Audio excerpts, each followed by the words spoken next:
En 1912, los trabajadores colombianos iniciaron diversas protestas sociales, como el paro de los maquinistas y fogoneros del ferrocarril de Antioquia, quienes pedían una mejor remuneración y asistencia médica, dadas sus precarias condiciones, las extenuantes jornadas laborales y las difíciles condiciones de vivienda. Posteriormente, los obreros de los ferrocarriles de La Dorada declararon otra huelga.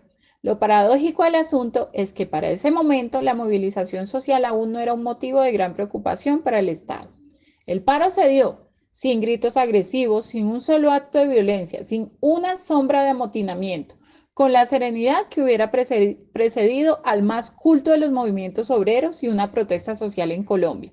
Aunque la cuestión social se ha presentado por primera vez en Colombia, aconteció en forma horrorísima por su serenidad y su justicia, con una moderación inteligente que sería injusto no elogiar. Luego, algunos sectores obreros formaron hermandades u organizaciones que tenían el objetivo de brindar ayuda mutua en casos de necesidad, despido, enfermedad o fallecimiento. Estas asociaciones comenzaron a protestar de manera pública para visibilizar los problemas del Estado obrero. Malas condiciones laborales. Las jornadas de trabajo no tenían límite de horario y en algunos casos se extendían hasta 14 o 16 horas. Las fábricas eran espacios cerrados con poca luz y ventilación. Salarios bajos. Con la mecanización de la industria aumentó el desempleo. Esto generaba que existiera mano de obra disponible y permitía a los empresarios bajar los salarios. Además, los niños y las mujeres recibían salarios menores por el mismo trabajo que hacían los varones adultos. Hacinamiento. Los trabajadores vivían en los suburbios urbanos, en edificios que albergaban a varias familias por viviendas. Las condiciones de hacinamiento y la falta de higiene promovían el contagio de enfermedades. Diversas formas de protestas sociales estuvieron asociadas a la escala de valores que los obreros otorgaban a sus actividades. Es decir, que de acuerdo con sus oficios se generaron diversas disputas en torno a la defensa de tradiciones, la defensa de su independencia frente a los controles sociales y laborales, etc. Ello indica que no toda forma de protesta estaba ligada exclusivamente a asuntos económicos.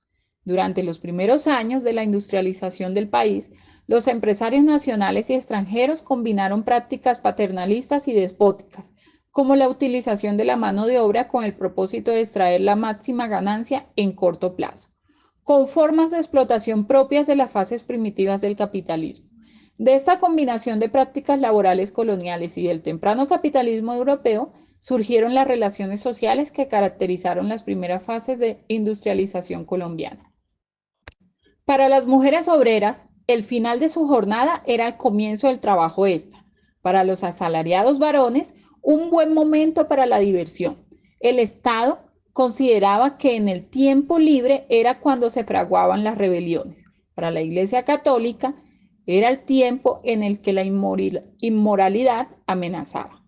Durante este periodo, las reivindicaciones sindicales fueron lideradas por conocidos obreros como María Cano o Ignacio Torres, quien fundarían en 1926 el Partido Socialista Revolucionario, el cual 2 años después se adhería a la Internacional Comunista. Ese mismo año, Torres Giraldo constituyó la sección colombiana de la Liga Mundial Antiimperialista, con el apoyo del líder estudiantil cubano Julio Antonio Mella y del marinero boliviano José González Arce.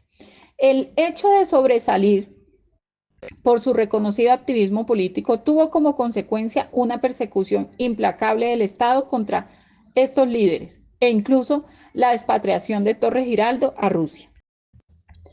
Con la llegada del liberalismo al poder en 1930 se generaron inmensas expectativas en el movimiento obrero colombiano. Luego de décadas de hegemonía conservadora, la política del liberalismo era ganarse para sí a todo el movimiento sindical, motivo por el cual facilitó escenarios para una mayor libertad de movilización social, la cual se definió como un partido político comunista, internacionalista y revolucionario, y nació como respuesta a la explotación que sufren los trabajadores como consecuencia de la revolución industrial. Su objetivo era lograr un orden social más justo e igualitario, luchando contra el capitalismo, y cuyos objetivos más inmediatos son el combate contra el mismo, tanto a corto como a largo plazo, y la construcción de un gran partido obrero capaz de organizar a la clase trabajadora.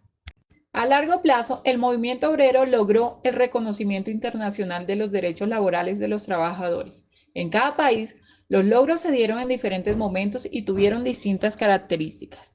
De forma general, se pueden nombrar las siguientes conquistas del movimiento obrero. Limitación de la jornada laboral, establecimiento de salarios mínimos, prohibición del trabajo infantil, promoción de leyes de salubridad y seguridad esencial en los espacios de trabajo, derecho a la organización sindical, la huelga y el reclamo, mejora de las condiciones laborales, jubilación, vacaciones, aguinaldos y otros bonos promocionales.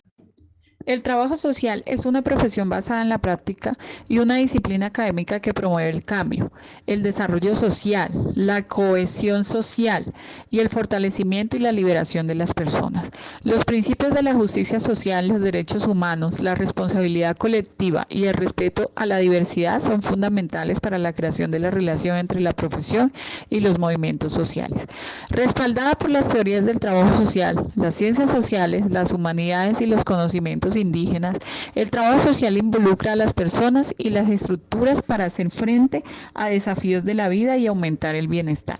El trabajo social es una profesión práctica y una disciplina académica que reconoce los factores históricos, socioeconómicos, culturales, geográficos, políticos y personales interconectados, y estos sirven como oportunidades y o barreras para el bienestar y el desarrollo humano. Las barreras estructurales han contribuido a la perpetuación de las desigualdades, la discriminación, la explotación y la opresión.